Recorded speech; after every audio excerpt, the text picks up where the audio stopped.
It's recording already. Oh, okay, cool. So I just hold it, right? Yeah. Okay. Oh.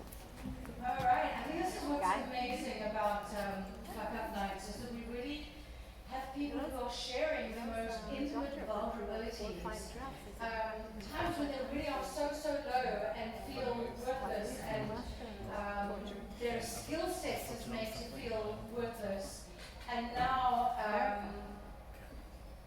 understanding that that shouldn't be how we define ourselves. So I'd like to invite our final speaker tonight. Tsafrir runs an incredible events company for worldwide events. Thank you guys. She has the most discerning clients. She creates the most incredible events. Honestly, I haven't seen anything like this. She's just come back from Dubai and she's working her connections there. But I think that Karen's fuck up has got to do with something of a side job that happened. But it's very relatable. So please help me welcome Karen Tsafrir.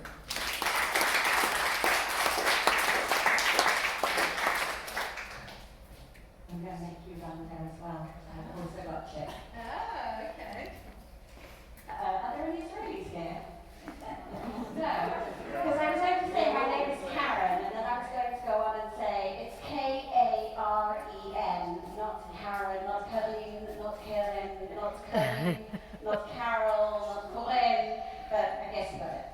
So it's an honor to be here tonight. It's a special pleasure because I can legitimately use the word fuck, which I use a lot in conversation. And my mother's not here, so I can say fuck up, fuck off, fuck in, fuck up, all the rest of it. So I want to share with you what I do. Don't know which one to press. The arrow. Oh, to the right? Yeah. Oh, there you go. So this is what I do most of the time. I've been doing it for about 20 years. And if you haven't guessed what I do, she didn't say properly what I do. Basically, I help people spend their money. Most of the time in Israel, but not always. I like to do events in unusual places, in the desert, in a cave. The bottom left-hand corner is at Kruger Park, if there are any South Africans here of a mitzvah in Kruger Park. I did an event last week when I was away, but I had my staff working for me. It's an archaeological dig, that's the bottom right-hand corner.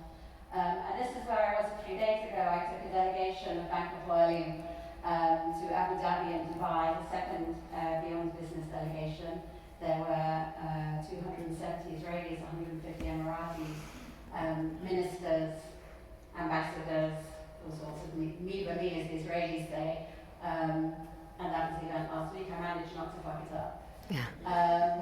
But I'm here to tell you a different story. This is a story of a guy I met on an aeroplane in 2015. I was excited to sit next to him because I thought he looked like Richard Gere. Does he? No. All right. Well, I thought he did. His name is Edward. He's a Canadian, Moroccan, Israeli. I've covered everybody here. And a businessman with lots of properties in Israel, and he was telling me that he had some fabulous houses in Jaffa and in Neve Tzedek. And I remembered his name and filed it, and didn't think that I would ever get to see any of his spaces. But later on, there was a reason that I remembered him. Actually, there were two reasons. One of them was he invited me to join him in his bed, which I turned down when I discovered that his wife was to be there too. But I did file him on the back and said, okay, maybe his apartment's definitely not his bed. What else do I want to show you? So life is good. I've been doing events for about 20 years, mostly for people from the UK and a handful of others. And it was good to do events in Israel because the pound was strong, the shekel was weak, and money went far, and I was able to do top-end events for people who were not necessarily spending as much as they would have done in the UK. And then this came along, Brexit. There was a huge referendum, people voted on June 23rd, and the outcome is all history now, but basically what happened was the UK said we don't want to be part of Europe, and it wasn't very good for the pound. In fact, it was really crap. And I was hit very badly by it. I felt it straight away. So on the right, you can see what happened to some of my clients. They booked a wedding in, I think it was March 2015, and the wedding was actually in August 2016, and nothing changed. They had the same suppliers, the same venue, everything remained the same August a year later, but it actually cost them a difference. What was the difference? Can't see it, £8,800 difference, about 40,000 shekels more, just because of Brexit and the drop in the pound. They did do the wedding, but following that I had a lot of cancellations. And so I decided that I needed to add to my core business, and I wanted to have something that was bread and butter, in this case hagelslag, because my mother's Dutch and I like chocolate sprinkles on my bread. But I was looking for something that would be steady income. I didn't think it would bring me a lot of money every month, but I was hoping that it would be stable diet and would keep on going, and would provide me income summer, winter, and wouldn't be dependent on foreign currency or things that were happening in the news. And so I started scratching my head and thinking what I could do, and somehow the French-Canadian doesn't look like Richard Gere popped into my head, and I thought perhaps I could do something with him. So, not in his bed. So, May 2016, I opened a bed and breakfast, an Airbnb, in a beautiful little house in the Veterhek. I called it number 19. It was number 19 in ESRA Street. It was a really beautiful house, and I'd like to show it to you. It's just a home video, so not a very good one. Can I click on the link? Or do you need to click? You click on it. So I advertised it on Airbnb, and I had a lot of plans of all the things I could do with it, and I'll get to that card in a second and tell you. Only I've got a bit ahead of myself here. Okay. So it was a small venue. You could do dinners for 20 people. There were fundraising events that I planned to do here, have pop-up restaurants. Not it. Sakana Tipulima. You have to go back to the beginning about it. Yes. That's it. And this is number 19. Do the full screen.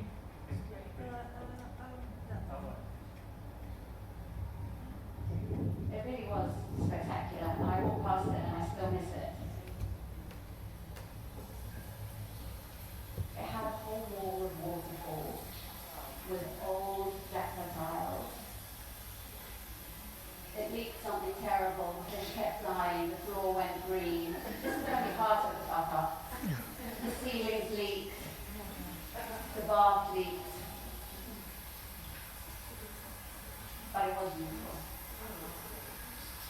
So Edward the Crazy had this idea that a bath should be transparent, so he created this bath that also didn't work with a glass slide that leaked. The bedroom was good.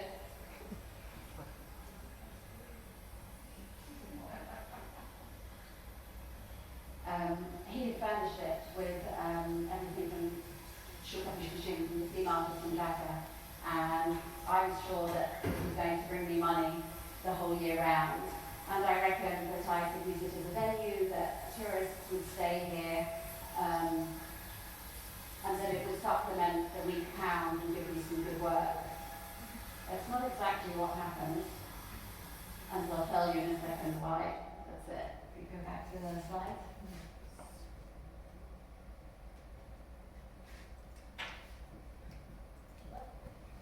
So the reason it wasn't a roaring success was this. I agreed to pay 15,000 shekels a month rent for this house. I look at it now, this was 2016, and my knees shake just thinking about how much money that was every month, because I needed to make a profit, so I needed to sell enough nights or do enough events in order to make money above the 15,000 shekels. I think I was very brave. I think I was very foolish. I also think I might have fucked up. And this is one of the reasons why it didn't work. Sadly, it wasn't a good year. What happened? I'm throwing it all away. I'll tell you what happened that year. There was a huge rise in terrorist attacks between 2015 and 2016. I don't know if you remember. I just looked at it today to see what happened. There were hundreds of stabbings. In January 2016, 5 Israelis were killed in Dizengoff. In March 2016, an American was stabbed in Jaffa. In June 2016, 5 Israelis were killed and 21 injured in a Tel Aviv shooting. So this wasn't random, this wasn't over the green line. This was on the doorstep of number 19. And I didn't do well with it. I had some good months, I had some clients, some parents of the bride who stayed a few nights. I had some brides who got ready in my little house at number 19. But on the whole, it was this. I had 3 profitable months. I had 1 break-even month, and sadly I had 4 months where I was paying a lot more than I made. And truly, it was a fuck-up. I had a contract for a year.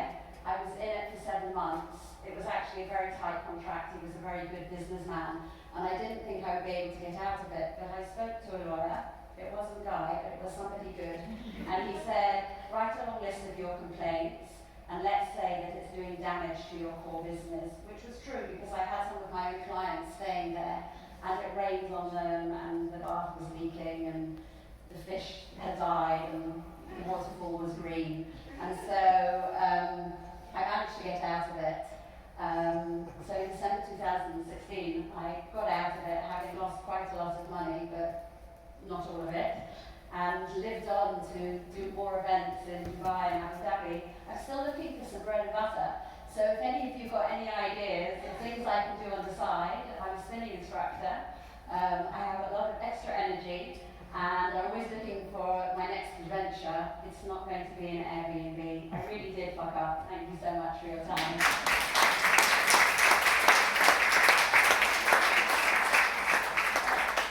Any questions? Yes. What did you learn from it? I learnt a lot. The first thing is that when I decided I needed bread and butter, I thought it would be smart to do something that was close to what I knew, which was events, and so hospitality wasn't a far step away. But I learned that I need to do something that is not dependent on incoming tourism. And then, I just made exactly the same mistake. All of my clients have been from the UK for 20 years. And then I went and opened an Airbnb thinking that maybe tourists, internal tourists, maybe Israelis who lived in, Ashkelon or Nahariya would come and stay in a hotel in the winter, which didn't happen at all, and it was much too expensive.